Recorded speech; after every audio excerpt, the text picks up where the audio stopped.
అంటే ఏమైనా అబ్జెక్షన్ చేశారా? అంటే మేము ప్రజాప్రతినిధులము మాది మీరు ఎట్లా టెస్ట్ చేస్తారు అనే రకమైన గొడవ జరిగిందా? అసలు ఫైరింగ్కి దారితీసిన పరిస్థితులు ఏంటి? మీరు లోపలికి ఎంటర్ అయిన తర్వాతనే ఫైరింగ్ అయిందని చెప్తున్నారు కాబట్టి అసలు వస్తున్న సమాచారం ముందస్తుగా లీక్ అయిందా, లేకపోతే అక్కడ సీన్ అంతా ఏ రకంగా జరిగింది రాత్రి?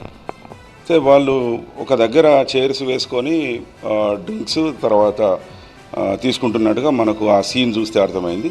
మనం ఎంటర్ అయ్యేటప్పుడు కొన్ని రౌండ్స్ సౌండ్ వినబడ్డది. మన ఇన్స్పెక్టర్లకు టీం వాళ్ళకు ఇది టపాస్లా లేకపోతే ఇదా అనేది ఒక 1-2 సెకండ్స్లో క్లారిటీ వచ్చింది. అరే ఇది ఫైరింగ్ జరిగినట్టుందని మన వాళ్ళు పరిగెత్తడం జరిగి చూస్తే ఎవరైతే నిమిత్ శర్మ అనేటని అతని దగ్గర వెపన్ దొరికింది. ఫస్ట్ అతని కస్టడీ తీసుకొని వెపన్ సీజ్ చేసుకొని తర్వాత అందరినీ పక్కన పెట్టేసి టెస్ట్ చేయడం జరిగింది. ఇది ఈ మొత్తం వచ్చిన 6 పేర్లు ఒకసారి చెప్పగలుగుతారు, ఎవరెవరికి టెస్ట్ పాజిటివ్ వచ్చిన విషయానికి సంబంధించి?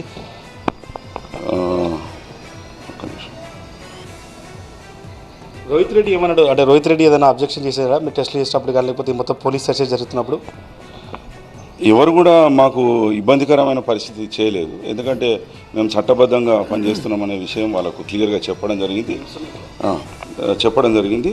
దానిలో భాగంగా మేము వాళ్ళకు కౌన్సిలింగ్ చేసి మీరు టెస్ట్ చేసుకోవాల్సిందే తప్పకుండా, ఇట్లా అలిగేషన్స్ వచ్చాయి, చేసుకోవడం వల్ల మీకే మంచిది అని చెప్పడం, తర్వాత వాళ్ళు తద్వారా ఒప్పుకోవడం జరిగింది.